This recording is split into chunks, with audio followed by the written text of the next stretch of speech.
Today we will study limitation of Ohm's law. As we know, according to Ohm's law, V is proportional to I, or V is equal to IR, where R is the resistance of the conductor. Now although Ohm's law have been found valid over large class of materials, there do exist material and devices used in electrical circuitry where the proportionality of V and I does not hold. So Ohm's law basically holds for many conductors. Okay, but in some few cases it is not. And as you can see in this diagram in figure 3.5, what you can see, when I increasing, B also increases. So till we got a straight line, which simply says the straight line graph is limited Ohm's law. It means the conductor follow the Ohm's law.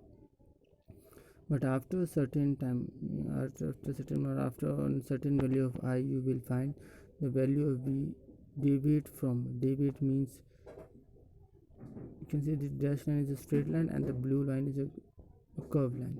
You can see now after on particular value of I,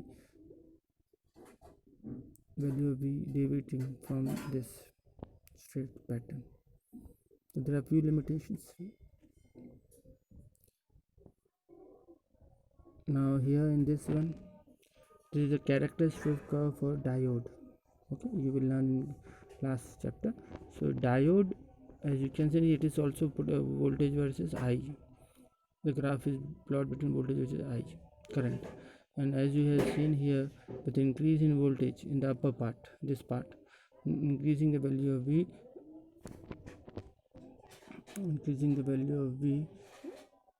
so, initially the value of current is small, but at particular value of around 0.2, the value of I increases suddenly. So that different from Ohm's law, because Ohm's law says V is proportional on increasing the V, I should increase, but here initially it was not like that, but later on it is.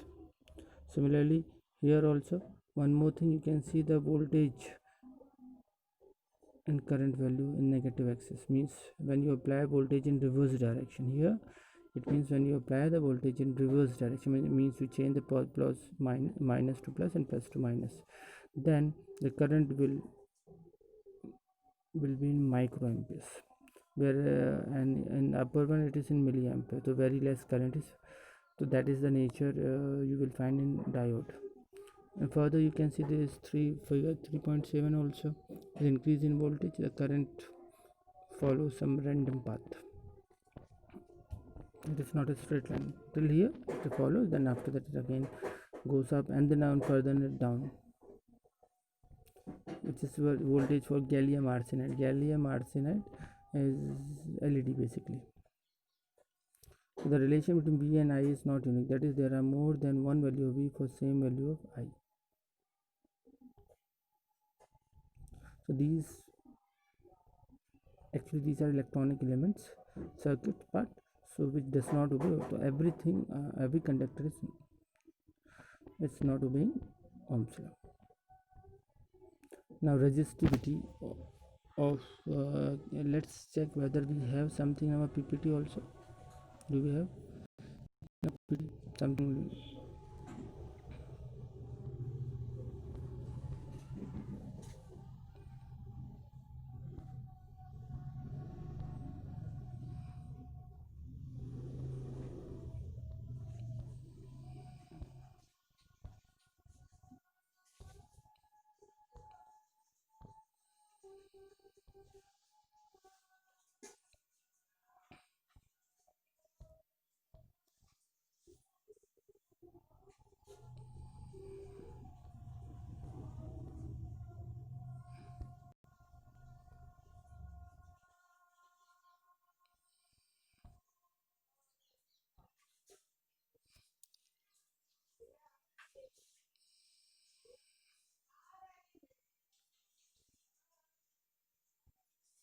Now resistivity of various materials. Resistivity, the rho, which we have discussed here somewhere.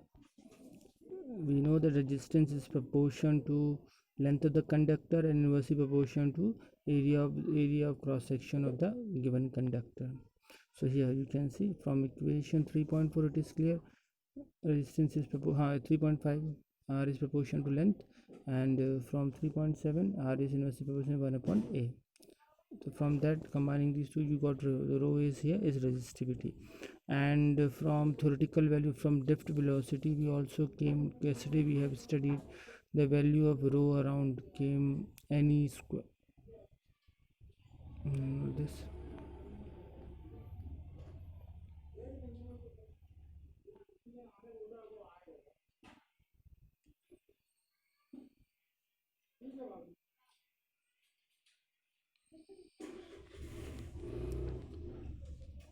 here in your PPT I can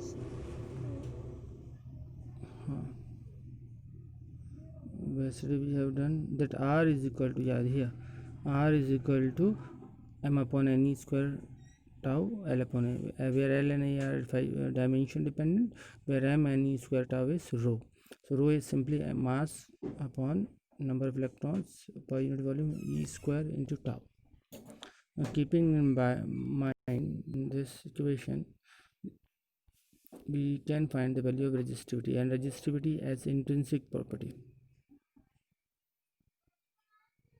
So on the basis of resistivity, we can define conductor, semiconductor, because it depends upon the materials. Increasing automotive metals have, okay, so what in this table 3.1, in increasing order of their values, metals have low resistivity in the range of 10 to the power minus 8 ohm meter to 10 to the power minus ohm meter. So at the other hand, insulator have ceramic having resistivity 10 to the power 18. What you can see, I'll simply say silver having resistivity of 10 to the power minus 8. Copper also 10, that's an increasing order, 98 into 10 to the power minus 8.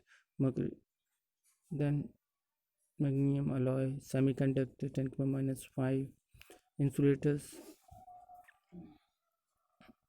having higher. Last one is the resistivity of metal is very less as compared to resistivity of insulator, and in between is semiconductor, which is around, for carbon it is 10 to the power minus 5, for germanium, which is a semiconductor, 0.46, and silicon 2000. Okay, the conductor having very low resistivity of order of 10 to the power minus 10 minus 8 ohm meter, and unit of resistivity ohm meter. Whereas insulator, ceramic, rubber, and plastic have resistivity 10 to the power 18 times greater than the metals. And between the two semiconductors, these have a resistivity of decreasing order.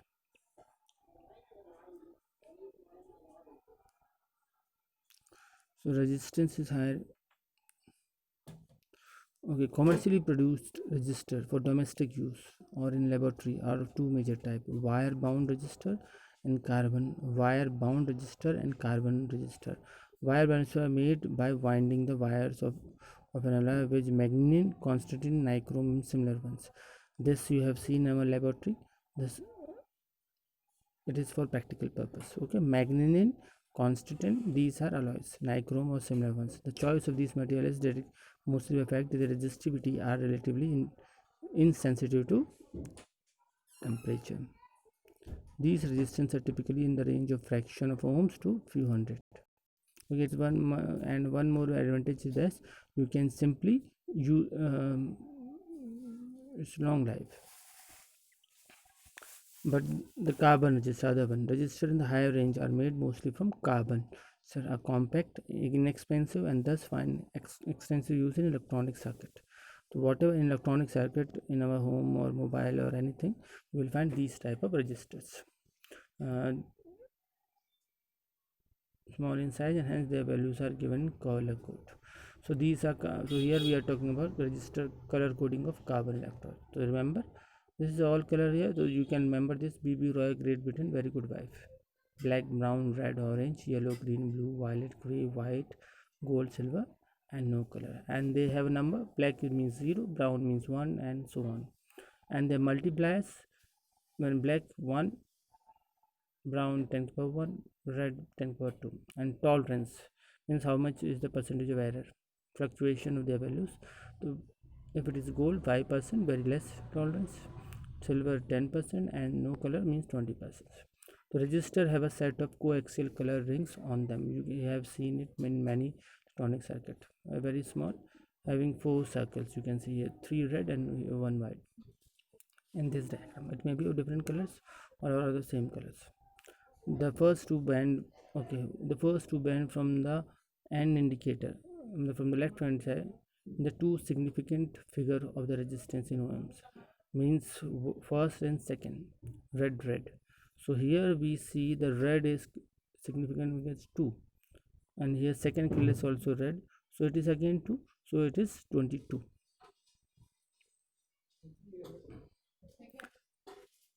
The third band indicate the decimal multiplier table. So third is decimal, here it is a multiplier, so red again it's 10 to the power 2. And the fourth one is silver, as we can see, silver having tolerance of 10. So last band stand for tolerance of possibility variation, the percentage about the indicative value. Sometimes the last will, for example, if the 4 colors are orange, the value of this resistance is 22 into 10 to the power 2 with plus minus 10%. Okay, or you can take the help of this PPT also. Yeah, you can see 4 rings: brown, violet, and black. Brown stand for 1, and violet stand for, here if you see violet is 7, so it is 17. Okay, and black 0, so it is 10 to the power 0. So 17, and also last one is gold. So gold having 5% tolerance, so the value of this resistor is 17 into 10 to the power 0, 17 plus minus 5% ohm. Similarly, this green, red, blue. So green for 5, red for 2, and brown is 10 to the power 6, and silver, so 10% error. It's very simple.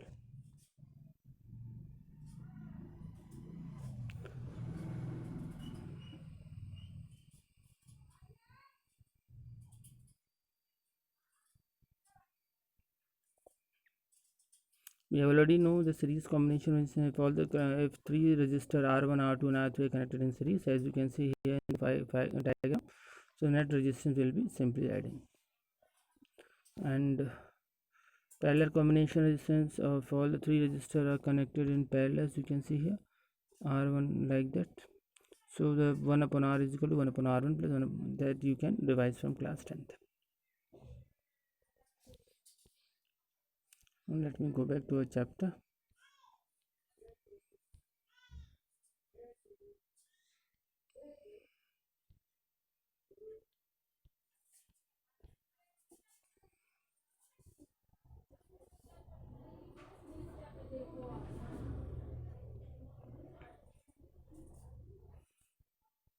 Okay, cell temperature is not in, but it is in chemistry, so I am not repeating it because this chapter is already included in chemistry.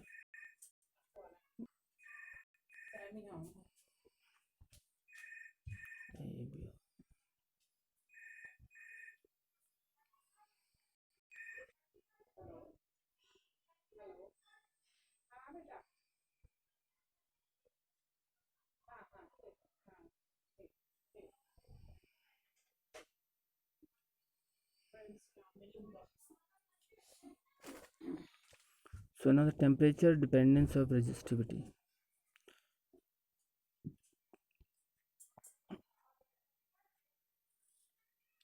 Resistivity intensity property. Okay, to depend upon different material to exhibit same dependence on temperature over a limited range of temperature that is not too large. The resistivity of a metallic conductor is approximately given by.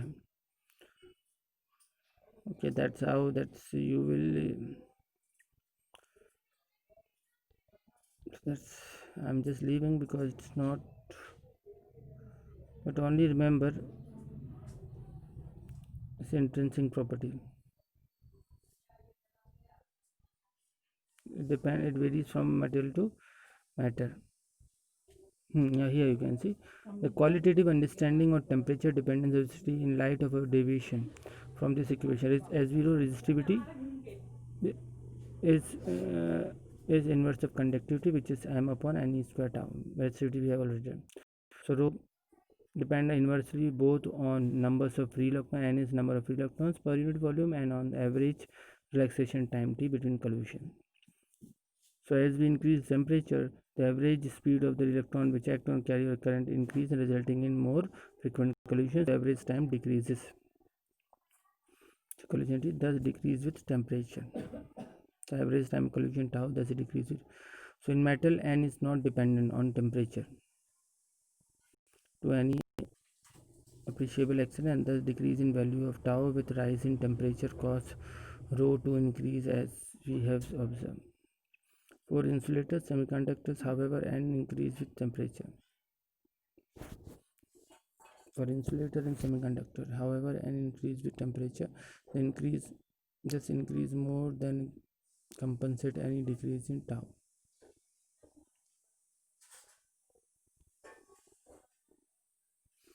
So in metal, n is not dependent on temperature. So this is how resistivity depend upon this parameter, and increase with temperature. So in metal, n is dependent on temperature to any appreciable extent, not dependent. For insulator and semiconductor, however, n increase with temperature. Means number of electrons carrier increase, charge carrier increase, temperature this increase more compensative and decrease in time. So for such material, rho decrease, resistivity decrease with temperature. So with increase in decrease with temperature, and the resistivity decreasing with temperature. Only this parameter you have to know. That's how this free graph for different materials, how they react. Electron energy, electrical energy, and power. This is also we have done in class 10th. Power simple formula, V is equal to U 3.32 is this formula which we have derived in class 10th, I into V, or simply three other formulas, two other, P is equal to I square R and V square pi. You can see how this relation comes from by seeing class 10th book. Series and parallel, this derivation is also done in class 10, so I am leaving. It's your work to finish it. And one important question comes from this: resistance, some set of pair of resistance are given.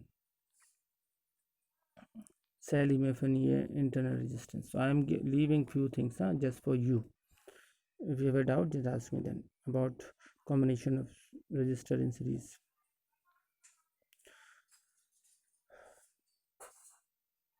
As we have already said, a simple device to make steady current in electric circuit is electrolytic cell. Basically, cell has two electrodes called positive P and negative. This already, all we know it already.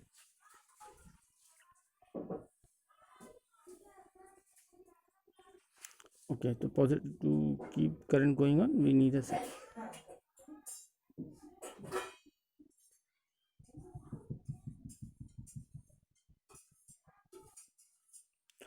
So there are three terms: cells, EMF, and internal resistance.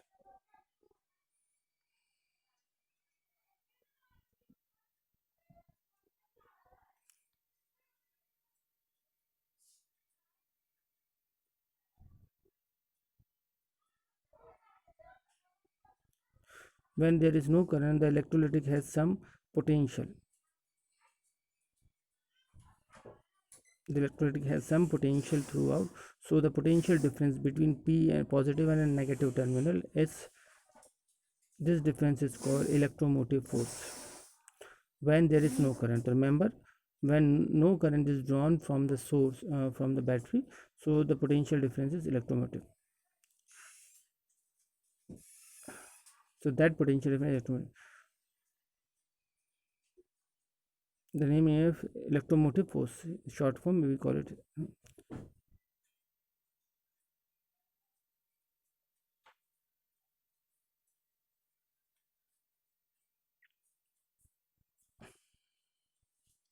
But when current is drawn from a source, means when current is start flowing, so current some potential is used. So the electricity through which the current flow has finite resistance are called internal resistance. When R is infinite, so current will be zero, where V is potential difference between P and N. So that is electron. Thus, EMF is potential difference between positive and negative electron in an open circuit when no current is flowing through the cell. If, however, R is finite, I is not zero, in that case, potential difference between P and N is V is equal to V plus V minus IR, when the E minus IR. So note the negative sign in expression for the potential difference between A and B. So as from the Ohm's law, we know V is equal to IR and IR is equal to potential difference when drawn by E minus IR. So I is equal to E upon R. But this is the relation they usually ask, the relation between I and EMF and R plus R. It's very easy, so you can do it.